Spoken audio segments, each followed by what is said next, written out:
Here at the Brighter Ministry, we want to liberate, encourage, and bless you on your journey. But nothing we share here is meant to be medical advice. Please find the care of your own local healthcare professional to guide you in your decision making. Welcome back to the Brighter Podcast. Today is part 2 of my conversation with our one and only Steph from the Brighter Podcast. We hope you enjoy it.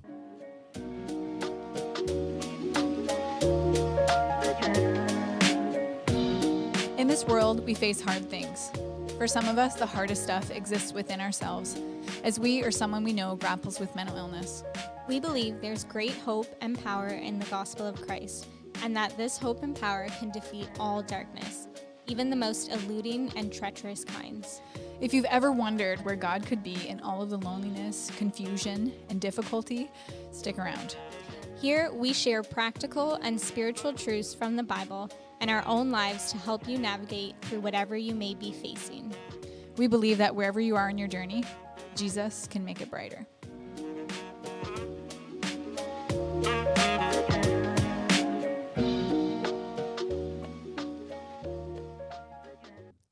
So in January, we went home, and at that point, we were doing okay. It was still a lot to take care of the little ones, and Taylor stayed off of work until March. Okay, so he was off for almost like 6 months? About 5 months, yeah, from November, the end of November, until the middle of March. Actually, the day he went back to work was like March 13th. And it was, the pandemic. It was literally the next day. Was he sent? I know I was sent home. They were sent home the next day. So we had one day in the office. Oh, man. And then he was sent home. And it was, at that time, it was pure chaos. And And you were just getting back to normal in your house. Oh, yeah. And then there's no more normal, right? At that point. Just in the world. For everybody. Yeah. Everybody had to figure out a new way to do things with how many changes occurred and how quickly. But that was the first few months of me getting stable. And then you know what? It was in my 6th month postpartum. So I was 6 months old when the idea for this podcast really formed.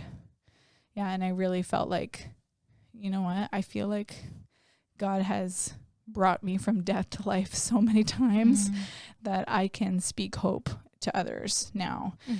And that's when I started doing a lot better. And I still had some ups and downs. I still had one more pretty severe but acute episode around that time, but recovered very, very quickly on the medication. And it was more circumstantial to something that was going on. And I remember that time because we had started to discuss the podcast and thinking about it. And I don't know if you have listened from the beginning. I was just going to talk about pausing. Yeah, we had started and we were about to get ready to start recording. And then we just felt we needed to do a pause. And that is one of the reasons. It wasn't all that fast. No, it was a couple months of a lead up into the podcast. Oh, and we went before the elders. We had our doctrine all lined up and put before them, and we had our mission and our vision and everything for the ministry. And we were talking about getting equipment. Yeah, we were really in the middle of launching and planning our launch when. Actually, it was something that I felt like God told me, like, you need to pause this for now. Yeah. And this was before you started declining again. No, I had kind of ups and downs in that time, but was mostly generally stable, and I knew that. Yeah. And they just felt more like hiccups with medication, and at that point we were trying to ramp off some of the medication. Right. Especially because I was breastfeeding, and to ramp off the medication, it's kind of a bumpy journey sometimes. So but it was just God telling me my family needed me right now, and I needed to just return to this at another date. And we did. So and God's timing was amazing, because then I got pregnant, and that was a bit bumpy for me More at life. first. Lots of life happened. Yeah. And then full year later, God answered our prayers in regards to equipment, and here we are. Yep. All the technical bumps and glitches were completely smoothed out when we returned and we kind of restarted. Yeah. Yeah, it was pretty amazing. Well, thank you for sharing all of that. That's a lot to even just to have to tell and share with people. It's a lot to even like bring yourself back to a lot of those memories. It is. And I do want to talk about the fact that I'm about to have twins. Yeah. So right now, as we're recording this, I'm almost 34 weeks with twins. Mm-hmm. Twins typically come around 38 weeks. So we're like 4 weeks. We're about 4 weeks away unless they come early or late. No one wants them to come late. I don't anyway. No, maybe probably they do. not. At this point, you're probably pretty ready. Maybe they want to come late. I don't know. We'll discuss it. But yeah, so when all that happened with Lucille's birth and postpartum period, Taylor and I decided that we were done having children biologically. Mm-hmm. It was a really scary experience what happened. You know, I almost died. If Taylor hadn't intervened, I was out of touch with reality for a good chunk of time. He had to stop working. Like it was a lot for really our whole family was in crisis because of what I was going through. And we really talked about kind of the safety of pregnancy and birth for me now, considering what had just happened. And considering kind of, you know, we wanted a big family and we've always had a heart for adoption and always wanted that to be part of our family. Yeah. So we just said, okay, well, maybe this is when we start adopting now that we're really feeling like not interested in having more biological children. So we had started giving away baby stuff. You know, every time Lucille grew out of some clothes, I found a family or someone to give them to. I was just really in that process of letting go. I even let go of my absolute favorite maternity top. Oh, no. Yeah. And I was letting go. I was really, truly letting go and feeling like I don't want to put my family through that ever again. And I'm not sure that I could handle all of that again. And at that time, really over the course of the first year that Lucille was born, I would say that God was reordering my internal life, like really changing the way that I saw life and my day and my thought life and how I handled difficult situations. Because even though Lucille was 6 months old, you know, Jonathan was now 2.5. Taylor was working from home, but working, and I was on my own with the kids for the most part. I still had lots of difficult moments. You know, I'd be changing one or both of their diapers. You know, Jonathan would bite Lucille. She'd be screaming. And you have these waves of intensity coming on, like from moment to moment throughout your day that you have to manage. And, you know, potty training a 2-year-old boy while you have an infant and, you know, navigating a pandemic. And it's not like the difficulty stopped, but the way that I handled myself and my thought life started to change. And it was during one really, really hard moment with Jonathan and Lucille. I remember the room I was in. I don't remember what was going on. They were both screaming. And, you know, it's like one of those times where needs are stacking up. This one's hungry. That one's dirty. They both need attention right now. And they're both tired. They both need to go down for a nap soon. I have to do all of these things at the same time. Right. But I can't. So we're just going to go through them one by one. And they're both going to be upset for a little while. Yeah. And you have that kind of intensity happening. And it was during one of those times when I took a big deep breath and just prayed, like, God, you help me here. And he gave me a picture of labor with my daughter, because I did really great in labor with her. And it was because every time I would have a contraction, I would just breathe through that one contraction. And it was like just this one thing I have to do. Right. Just breathe through it. It's going to come and roll over, and then it's going to be gone. And when it's gone, it's gone. Yeah. And so I started doing that in those intense moments with them where I would just let it come and breathe through it and let it go.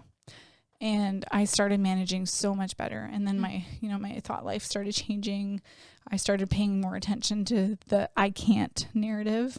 That's definitely one that I've gone back to over and over again over the years. But then, we had decided we're not going to have any more babies, and we started praying about adoption. So by the time my daughter turned 1, I was like, okay, I feel like things are good here. Everybody's sleeping better. She was sleeping through the night.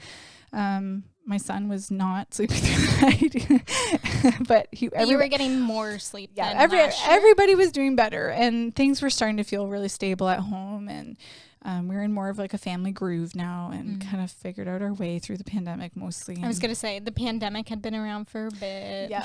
So yeah, we were like, okay, well, let's take 3 months, October to December. And we'll use those 3 months to pray and research adoption, because we feel like we're ready to grow our family some more. Somehow, young parents can probably hear this and relate. Like, you're in the throes of pure chaos, and you're like, we want more. We want more of this. Let's add. Yeah, it seems crazy, but you know what? It's God's abundance. It's his rule of abundance and multiplication. It's just more goodness, often is accompanied with more difficulty, but the difficulty doesn't mean that it's bad. It's still goodness. It's just more to handle, more people, more pressure, but more abundance and more of God's presence when you're looking for it, I believe. So we decided to pray and research adoption.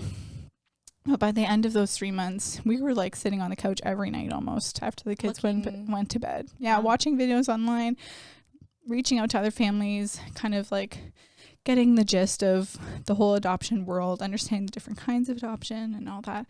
And at the end of that time, we both agreed, like, the kind of adoption that we feel God's calling our family to, we want to do it later. Like, we don't want to do that kind of adoption now.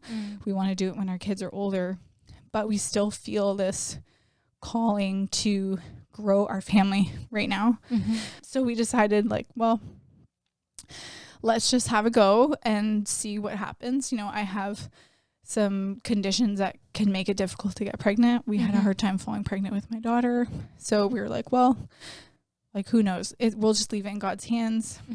And when, like a month and a half later, we got pregnant with twins.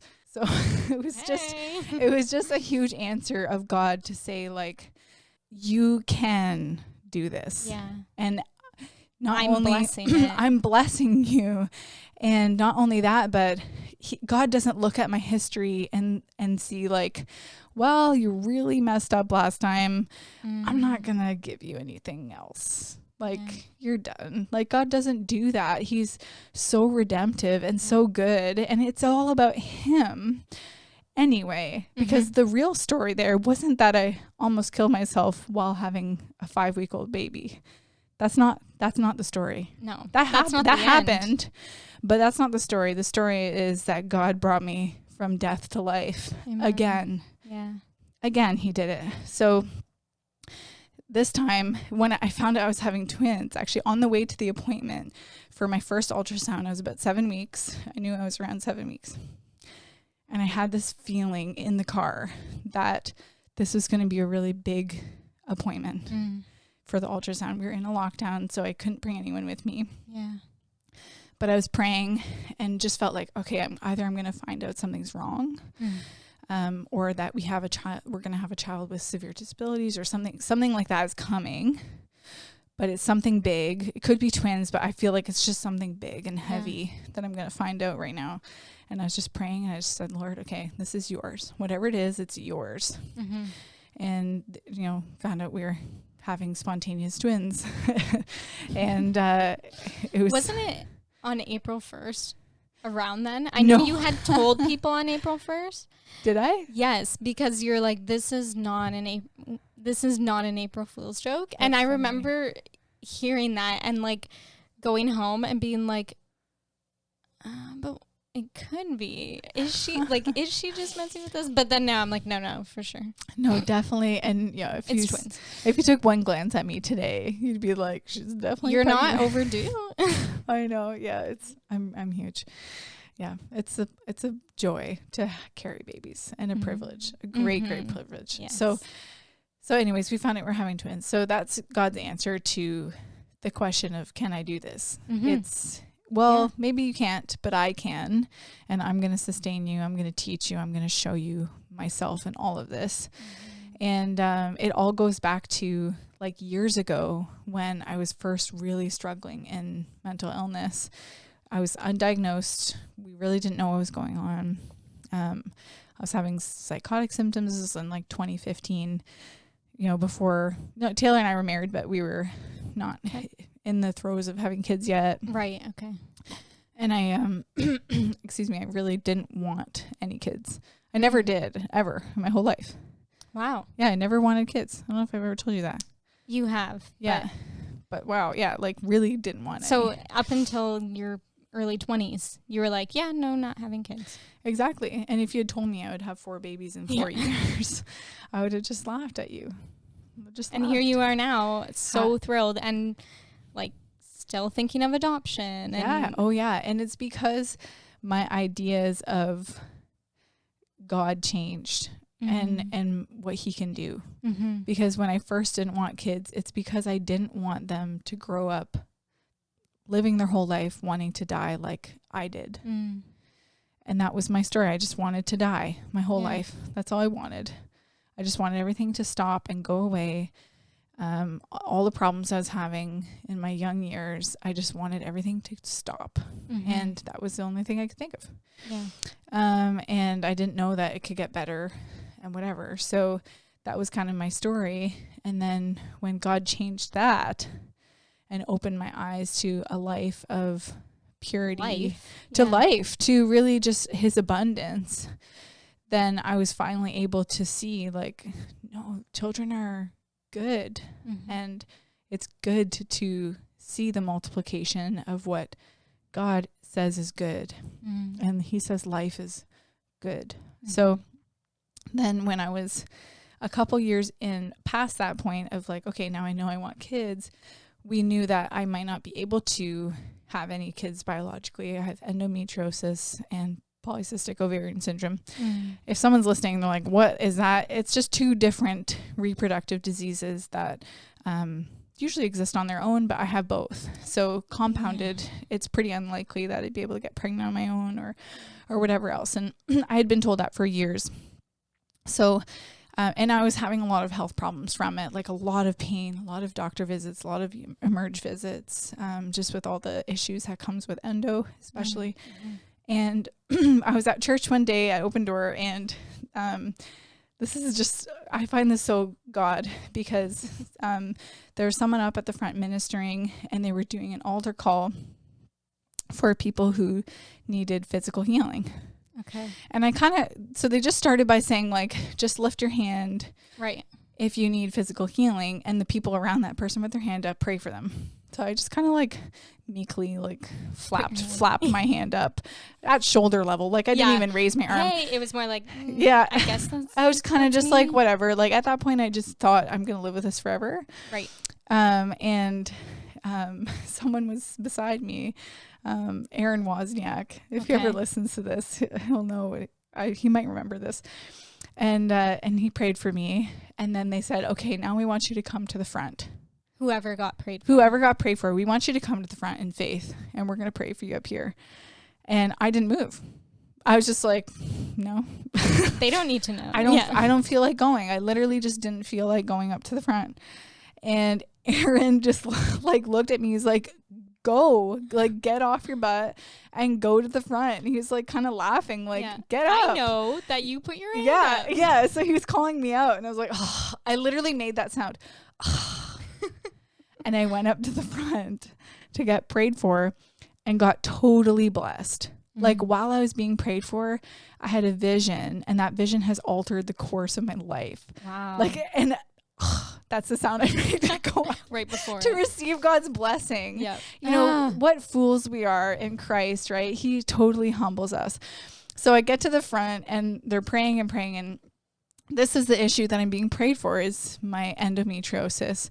And it was crippling at that point. Like, there's lots of times I was missing work because I just was in so much pain and having so many problems. And I was getting prayer, and I had a vision of, I had two visions actually. And the person praying for me said this. She said, you know what? You don't have to worry about how much oil is in your bottle. You just have to keep pouring it out on Jesus' feet. Because the longer you pour, the more he'll miraculously fill your bottle so that you can keep pouring. And it was like, because I had this idea in my mind, like, I think God wants us to have a big family, but I don't think I can do it. Okay. Like, I don't think I can handle having a big family. Yeah. So God, this needs to come from you. Yeah. And she said that. Yeah. And it was like, you can pour out and keep pouring and keep pouring and keep pouring, because God is going to miraculously fill that bottle for you. You're not going to do it of yourself.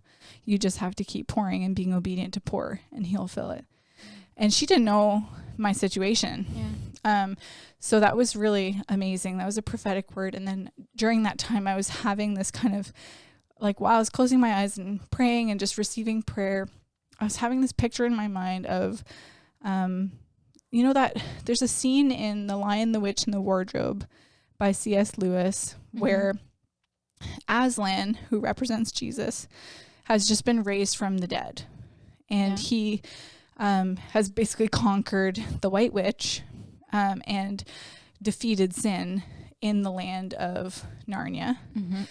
And he goes into the witch's castle, into the room where she had frozen many Narnians, creatures and people, as stone statues in her castle, in her ice castle. And Aslan goes in. It's just a really short scene, and he just opens his big, ferocious, beautiful lion mouth and just breathes on them. Right. And they all come to life. They thaw. Yeah. All of the stone people who had, you know, been caught, you know, in their dealings with the White Witch, they just come back to life. It's like a resurrection just by him breathing on them. Yeah. So I pictured that in my mind. And then I saw in my mind a field full of like stone flowers, and that happened to those flowers, and they turned into children. But it was a whole field full of children. Kids, yeah. Like a whole field full of children. And here I was like, I can't do a big family. And I knew that's what God was showing me. It's not going to be of you. It's going to be of me. I'm going to bring them to life. I'm going to fill your bottle of oil. I'm going to provide you with everything that you need.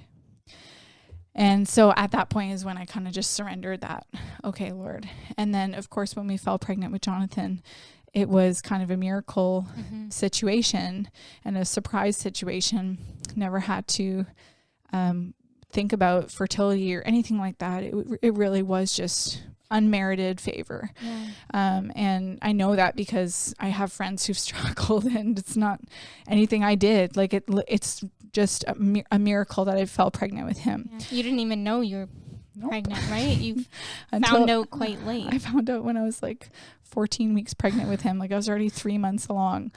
And I thought it was a tumor that was growing. Right. That's just God's humor. Yeah. My poor son. And you were probably in that 3 months. There were moments where you were thinking like, I was very sick. I was very sick. I was being treated by my family physician, and he missed it. And because he even said, there's no point in even doing a pregnancy test because you can't be pregnant right now because of your endometriosis, your PCOS, you're on birth control, blah, blah, blah. Like there's just no way. There's no way we're not even going to bother with the test. Lo and behold. You know, God was like, yeah. Okay. Oh yeah. Well, it's just kind of funny now in hindsight. Yeah. And then same thing with my daughter. You know, it took longer to fall pregnant with her, and I had never thought that we would get pregnant with her even. And then we did. And then same with the twins. And at the appointment I had finding out I was pregnant with twins, the ultrasound tech said, "Are these spontaneous twins?" Like, because when you do fertility treatments, Right. you're more likely to have multiples. So she was just asking, you know, have you been doing fertility treatments? Is this why you're having twins? Mm-hmm. And I was like, no, like, this is just a total surprise. Yeah. We were, you know, we're on like month 2 of trying to have a baby. And, Yeah. you know, I had no idea that we'd have twins. And she was like, wow, so you've had 4 babies basically that you've fallen pregnant with, all spontaneously, which just means without like medical assistance. Right. And you have endometriosis and polycystic ovarian syndrome. And I was like, yeah. She's like, that's a medical miracle. And she's an ultrasound tech at a fertility clinic. So she's like looking at me and realizing like how unlikely that situation is for me to have 4. Really all of your children. All of them, Yeah. especially with twins. So it's just God's unmerited favor, as I always say. And I know what a garbage human being I am. I know my sin. I know the depth of my need for Christ. And yet he still considers my life worthy to do something with. And so when I look at the next couple months, I know they're going to be a blur. I know they're going to be hard. We have all the support net in place earlier this time. We're going to be watching for stuff earlier. Yeah, we have a plan for sleep. We have a plan for Taylor to be off work on pat leave starting next week, actually, so he can support me right through the end of the pregnancy, because it's really hard at the end with twins. Yeah, especially with I'm twins. in the last month, and I know it's gonna get even harder than it is now, and I'm already not really able to care for both kids on my own very well, because I'm still at home with them. And so we've got a plan. That's all we can do. All the things that are in our control, we're doing. We're setting it all up. And I don't have any fear. Like, maybe I should, but I just don't. I don't have fear because I know what God has brought me through. And fear does not come from God. Exactly. Like, you shouldn't have fear, right? And the thing that I would fear would be the overwhelm. I have felt at times in this pregnancy when people have said, you know, oh, you're having twins, I don't know how you can do it. And I'm thinking like, well, I don't know how I'm going to do it either. Like, I'm going to have 4 kids who are ages 4 and under. I don't know how to actually do that. That sounds very overwhelming considering the experience I had last time.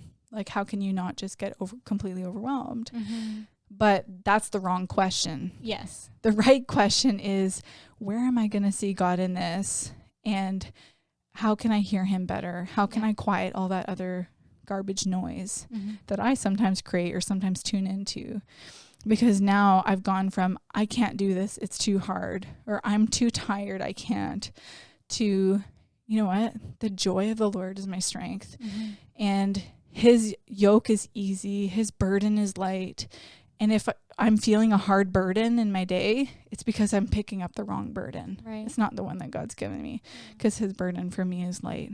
And I need to do that level of lightness, and just that time that I've had to reorder my internal life, even through this pregnancy, coping through the discomfort and the difficulties of pregnancy, and being on medication for just how nauseous and sick I was at the beginning, and the sleeplessness that comes, and having two really little kids still. Yeah. My daughter's still 1, my son is still 3. So it's not like it's been a total breeze, but that's not the point anymore. And I'm realizing that that's not the point. That's not the point of the story to focus on. That's not even the story. No, it might be happening, but my perspective matters more. And when I reorient myself to the reality of God and his sovereignty, his goodness, his amazing redemption, just his great lavish love for me, then that stuff becomes so small and so easy and so light. Yeah. And in fact, everything on this earth does when we do that. Yeah. And that's where I've come to now. And it's just a different place than I was when I had my daughter. So the things that I was fearing with my daughter when she was born were the hard moments. I was afraid of the hard moments. Now I'm not afraid of the hard moments. Now you're like, they're going to happen. Yeah, exactly. But when have you not seen God turn the hard moments into good? The only time is when I've held on to them for myself. Oh, when my grip is so tight on my life and my thoughts and my ideas, and holding on to my perception of my situation with my kids. Like it's me. Are you not hearing that? It's just me. Yeah. When my whole focus on myself, of course I'm going to feel hopeless. Yeah. Like I'm a hopeless person. I'm a sinner in need of Christ. And when I just rest there, well, I'm going to slip into darkness because that's where I came from. Yeah. And it's only the life and the light of Christ that gives me the strength and the power and the ability to look beyond that and to say, God, you're worthy. Yeah. And this moment is like dust in the wind or grass in the wind. Dust in the wind is a song. Grass in the wind is the Bible verse. But dust in the wind is fine too. It still works. It still works. But that's what it is. Yeah. And it's just that change in recognizing the glory of God. And even in this pandemic, not getting so hyped up and so scared, or I've seen so many people go through that roller coaster. Yeah. The only thing I would say to you, if you're listening and you're there and you're overwhelmed, or you've got a young baby, or you've got this situation in your life, just get into the throne room. Get in front of God. Get in front of God. Worship him. Yeah. Join in with all the saints, all the angels worshiping him in heaven. Yeah. See his glory. See his sacrifice. See the beauty and the goodness in his son, Jesus. Yeah. And when you live there, then these other things are not so hard and not so heavy. And, I also know that I have a great support. I can't just say it's all about my faith, because God has also given me some very practical tools and privileges. I have a husband, thankfully, who can take time off of work. I know that's a privilege that not everybody has. Yeah. Maybe God gave us twins because this is a situation that we're going to be able to navigate practically and financially and everything else, because so many people have already stepped in to fill the gaps. I already have people dropping off meals because I can't be on my feet very much.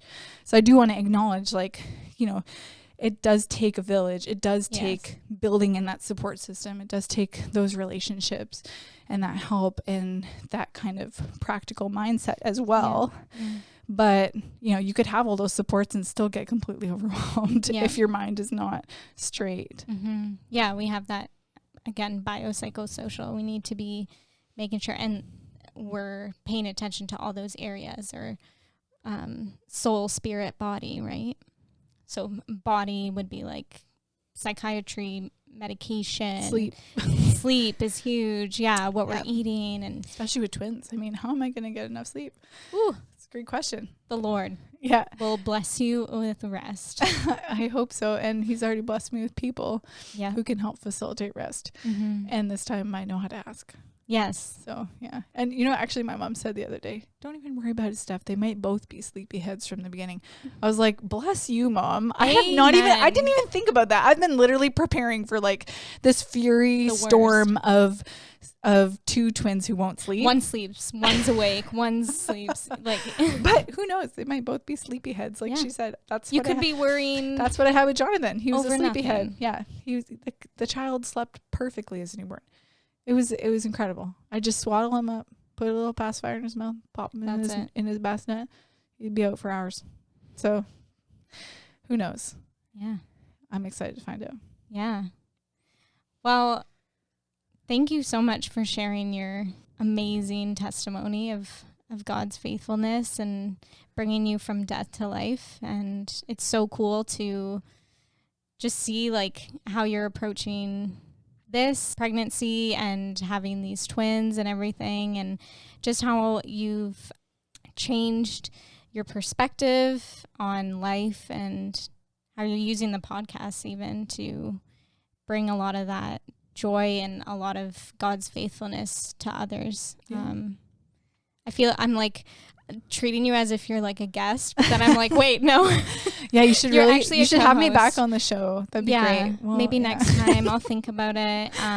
Although I do think we should do an episode on maternal health. Yes. And we've talked about this before, and I've had other mums kind of mention this, where they're like, oh, do you talk about, you know, maternal mental health? Very specific topic about, you know, women in pregnancy and postpartum. And years down the line. Just as a mother. Yeah. And that's kind of where you and I are at. Yeah. So thanks for sticking around. Thanks for listening. Thanks for sharing, Steph. And yeah, take care, guys.